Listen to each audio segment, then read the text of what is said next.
성도 여러분 안녕하세요. 주의 평안을 전합니다. 1월 15일 수요일 오늘의 묵상 시간입니다. 우리가 2025년을 맞으며 여호수아서를 보내며 한 해의 묵상의 여정을 시작했습니다. 참 귀한 말씀 함께 품고 감이 우리 모두의 복입니다. 오늘도 새날을 주신 하나님께 감사드리며 본문의 말씀을 통해서 우리에게 들려주시는 말씀 잘 듣고 말씀에 순종하며 말씀을 힘있게 이루어가는 복된 하루 열어가는 우리 모두가 되기를 간절히 소원합니다. 자, 오늘 함께 보실 말씀은 여호수아서 10장 1절부터 15절까지 말씀입니다.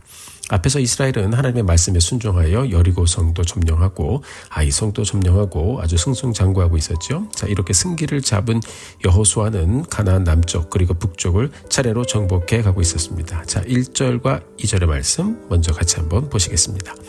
그때에 여호수아가 아이를 빼앗아 진멸하되 여리고와 그 왕에게 행한 것 같이 아이와 그 왕에게 행한 것과 또 기브온 주민이 이스라엘과 화친하여 그 중에 있다함을 예루살렘 왕 아도니 세덱이 듣고 크게 두려워하였으니 이는 기브온은 왕도와 같은 큰 성임이요 아이보다 크고 그 사람들은 다 강함이라. 아멘. 자, 가나안 땅의 왕들은요 이스라엘의 승리에 대한 소식을 차츰차츰 듣기 시작했을 거예요. 아마 가나안 왕들의 생각들이 많았을 것입니다. 이 사람들은요 도대체 누구길래 어떻게 이렇게 갑자기 나타나서 이 강한 여리고도 치고 아이도 치고 계속 이렇게 아주 저박저박 진군해 오는가 생각을 많이 했겠지요. 게다가 예루살렘 왕 아도니 세덱이 같은 가나안 편이라고 여겨왔던 기브온 사람들이 아니 어떻게 자기와 같이 붙지 않고 이스라엘 사람들과 화친을 했다는 소식을 또 듣게 되죠. 그러니까 이 마음은 두려워지는 거예요. 아직 싸우지도 않았는데 말입니다. 자, 예루살렘 왕이 두려워했던 이유 2절에 보면 기브온은 큰 성이었는데 기브온 왕이 이스라엘의 힘을 인정하고 이스라엘과 붙었기 때문입니다. 하나님에 대해서 똑같이 들었는데 어떤 사람은 하나님의 역사를 인정하고 받아들이고 조심하는 사람이 있는가 하면 어떤 사람은 끝까지 부인하고 아주 굉장히 모독을 하는 사람이 있습니다. 기브온 왕은 이스라엘을 도우신 하나님에 대해서 조심하고 화친을 했어요. 자, 지혜롭게 잘 본 거죠. 근데 예루살렘 왕은 달랐습니다. 그는 하나님의 백성을 인정하지 않고 대적했습니다. 그리고 예루살렘 왕은 주위에 있는 여러 성들의 왕을 초청하여 기브온을 칠 계획을 세우기 시작합니다. 자, 3절 4절 말씀 같이 한번 볼까요? 예루살렘 왕 아도니 세덱이 헤브론 왕 호함과 야무롯 왕 바람과 라기스 왕 야비아와 에글론 왕 드빌에게 보내어 이르되 내게로 올라와 나를 도우라. 우리가 기브온을 치자. 이는 기브온이 여호수아와 이스라엘 자손과 더불어 화친하였음이라 하매. 자, 예루살렘 왕은 아주 화가 머리끝까지 난 것 같습니다. 그래서 주위 다른 나라들의 왕을 불러들여서 저 기브온이 이스라엘과 붙었다. 기브온을 쳐버리고 우리가 이스라엘도 쳐버리자. 뭐 이렇게 공모를 한 것이겠죠. 자, 5절 말씀 보겠습니다. 아무리 족속의 5 왕들 곧 예루살렘 왕과 헤브론 왕과 야르못 왕과 라기스 왕과 에글론 왕이 함께 모여 자기들의 모든 군대를 거느리고 올라와 기브온에 대진하고 싸우니라. 아멘. 자, 그러니까 이 5 왕이 연합군을 이루어가지고 아주 강력한 군대를 만든 것입니다. 여기서 지금 쇼부를 한번 보자. 우리 다 그냥 끝장을 내고 격파시키자. 이것이 그들의 계획이었겠죠. 자, 예루살렘 왕은 이처럼 이스라엘을 향한 하나님의 주권적인 역사를 잘 몰랐습니다. 오늘 우리가 이 말씀을 잘 생각해 보기 원합니다. 이스라엘의 등장에 대해서 기브온 왕은 하나님의 능력과 일을 듣고 이스라엘과 평안을 이루고자 했죠. 그렇지만 다른 나라들은 달랐습니다.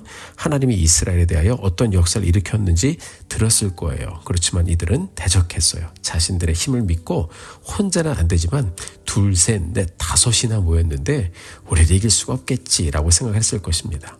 자, 그래서 이스라엘을 대적하고 기브온을 치려고 했습니다. 이스라엘과 화친한 기브온, 이제 저들의 눈에는 이제 너는 끝났다라고 생각을 했겠죠.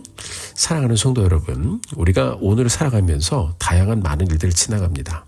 하나님은 순간순간 우리에게 하나님의 하나님 되심에 대해서 들려주시고 하나님의 사람들을 붙잡으시며 이 세상 속에서 우리를 지키시고 인도하십니다. 우리가 여러 상황 속에서 하나님이 행하시고 인도하시는 일들을 보면서 그때 우리가 그냥 지나치지 말고 하나님을 인정하는 고백을 드리며 하나님의 뜻을 묻고 하나님의 편에 서서 살아가는 우리 모두가 되기를 바랍니다. 여러분, 매일매일 지나는 여러 상황 속에서의 하나님의 역사하심과 인도하심뿐만 아니라 아침에 뜨는 해를 보면서 또 밤하늘의 달을 보면서 하나님은 신실하게 우리를 바라보시고 또 우리를 품고 계시고 이 세상의 질서를 붙잡으시면서 내가 너를 지키고 있단다라는 그 말씀을 듣기를 원해요. 범사에 우리가 하나님을 인정하면 하나님이 믿음의 사람의 삶을 반드시 보호해 주시고 품어주시는 것입니다. 잠언 3장 6절에 보면 너는 범사에 그를 인정하라. 그리하면 내 길을 지도하시리라 라고 했습니다. 오늘 본문에 보면 그래도 하나님의 사람, 하나님의 나라 이스라엘을 보면서 거기에 역사하시는 하나님을 보고 화친하기를 원했던 기브온, 그들은 그래도 이 전쟁 가운데서 이스라엘과 함께 연합하여 살아남습니다. 그렇지만 안타깝게 나머지 5 나라들, 연합해서 대적했던 나라들은 무너지게 됩니다. 사랑하는 성도 여러분, 오늘을 살아가면서 하나님을 의지하고 하나님 편에서는 우리 성도님들 되시길 바랍니다. 순간순간 하나님을 의지하고 하나님을 인정하면서 하나님이 나의 하나님이시고 나의 힘이십니다. 고백하며 주님 앞에 나아가는 우리 모두가 되기를 주의 이름으로 축복합니다.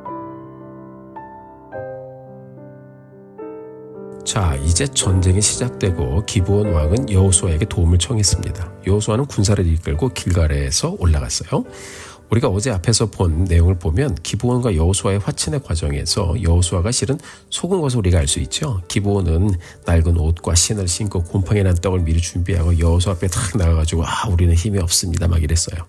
먼 나라에서 왔습니다. 그래서 우리 연약하니까 조약을 맺읍시다. 자, 이렇게 맺은 조약입니다. 인간적으로 보면 이거 속은 거네라고 할 수 있지만 하나님은 그럼에도 불구하고 이스라엘의 편이 되어주셔서 이스라엘을 보호하시고 인도해 주셨습니다. 8절 말씀을 같이 보겠습니다. 그때 여호와께서 여호수아에게 이르시되 그들을 두려워하지 말라. 내가 그들을 내 손에 넘겨주었으니 그들 중에서 한 사람도 너를 당할 자 없으리라 하신지라. 아멘.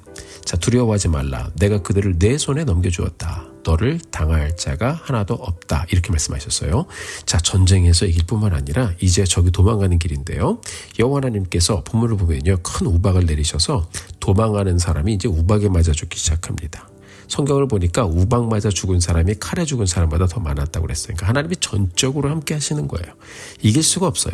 자, 그뿐 아니라 12절 13절을 보면 이어서 아모리 사람을 이스라엘에게 넘겨주시는데 이제 막 싸움을 계속 해야 되는데 이제 해가 질라고 그래요. 여호수아가 외칩니다. 태양아, 너는 기브온 위에 머무르라. 달아, 너도 아얄론 골짜기에 머무르라. 외쳤습니다. 그랬더니요, 이 태양이 종일토록 중철에 머물러서 속히 내려가지 않았다라고 성경이 기록하고 있습니다. 자, 전능하신 하나님께서 이스라엘의 편이 완전히 되어주셔서 세상을 움직이시고 역사하시고 무엇이든 붙잡으시고 하나님께서 승리의 역사를 이루어 가시도록 정말 하나님의 손으로 함께 하시는 모습을 이 전쟁의 상황에서 보여주고 있습니다. 하나님이 이기게 하시겠다라고 말씀하셨다면 무엇이든 하시는 것입니다. 자, 이 사건에 대해서 성경이 무엇이라고 평하고 있는지 14절 15절을 같이 한번 볼까요? 여호와께서 사람의 목소리를 들으신 이 같은 날은 전에도 없었고 후에도 없었나니 이는 여호와께서 이스라엘을 위하여 싸우셨음이니라. 여호수아가 온 이스라엘과 더불어 길갈 진영으로 돌아왔더라. 아멘. 자, 여호와께서 사람의 목소리를 들으신 날이 이전에도 이런 날이 없었다고 했습니다. 자, 하나님께서 여호수아의 외침을 들으시고 전적으로 이스라엘을 철저하게 보호하고 계신 것을 보여주고 있습니다. 사랑하는 성도 여러분, 여러분과 저를 구원하신 하나님이 우리를 이렇게 붙잡고 계십니다. 사랑하는 성도 여러분, 이 질서 가운데 태양과 그리고 지구의 자전과 공전을 일으키시는 분이 쉼없이 계속 돌게 하신 분이 멈추게 하는 것, 잠시 멈추게 하는 것 못하시겠습니까? 하나님이 또 주관하시면 되는 겁니다. 사랑하는 성도 여러분, 하나님은 우리의 소리를 들으세요. 외침을 들으세요. 우리 성도님들 어쩌면 오늘 혹은 요즘에 여러 일들을 지나가고 있으실 거예요. 여기저기 문의하기도 하고 방법을 찾아보기도 하지만 먼저 여러분의 간절한 마음을 들어주시는 하나님께 먼저 호소하고 묻고 기도하며 하나님의 도우심을 구하기를 원합니다. 하나님이 우리의 마음의 소원을 들어주실 때 그 일들은 해결될 수 있기 때문입니다. 우리가 오늘을 살아갈 소망이 여러분 과연 무엇일까요? 우리가 기도하면 우리가 하나님을 찾으면 하나님이 우리를 만나 주시고 우리와 함께 일을 하신다는 것입니다. 이스라엘, 보면 정말 아무것도 아닌 작은 나라입니다. 하나님은 그들을 먼저 택하시고 아브라함과의 약속을 기억하시며 그들을 품고 사랑해 주시고 구원하시고 인도해 주셨습니다. 저들의 부르짖음을 들으셨습니다. 만나 주셨습니다. 구원하셨습니다. 여러분과 저도 마찬가지입니다. 우리는 전적인 하나님의 은혜로 구원을 받았습니다. 그리고 하나님도 우리의 믿음을 보시고 간절한 마음을 보시고 우리의 부르짖음을 들으셨습니다. 십자가상에서 절규하시며 하나님을 부르시던 우리 예수님 잘 알고 있죠. 그 사랑하는 하나뿐인 아들의 절규와 부르짖음을 우리 하나님은 외면하셨어요. 왜요? 여러분과 저의 부르짖음을 들어주시기 위해서요. 사랑하는 성도 여러분, 하나님은 우리의 부르짖음 외면하지 않으시고 끝까지 우리의 삶을 인도해 주실 것을 십자가 위에서 보여주신 것입니다. 여호와께서 사람의 목소리를 들으신 이 같은 날은 전에도 없었고 후에도 없었나니 이런 은혜, 이 놀라운 하나님의 붙잡아 주심의 은혜가 여러분과 저의 삶 가운데 예수 그리스도를 통하여 임했습니다.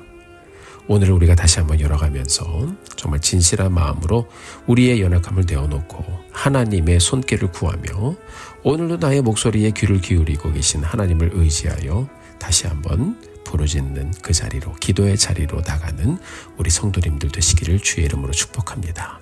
오늘도 우리의 삶을 인도하실 하나님을 의지하고 그분을 인정하며 도우심을 구하며 이 하루를 열어갑시다. 하나님께서 반드시 우리의 삶을 신실하게 인도해 주실 것입니다. 역사하실 하나님을 기대합니다. 함께 기도하시겠습니다. 존귀하신 아버지 하나님, 은혜를 감사합니다. 오늘도 말씀 들려주시고 하나님 바라보며 우리의 목소리와 부르짖음 들으시는 그 하나님 보게 하신 것 감사합니다.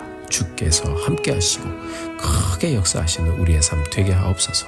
감사드리며 예수님의 이름으로 기도드렸습니다. 아멘. 사랑하는 성도 여러분, 오늘도 힘내십시오. 여러분들을 위해서 기도하겠습니다. 사랑하고 축복합니다.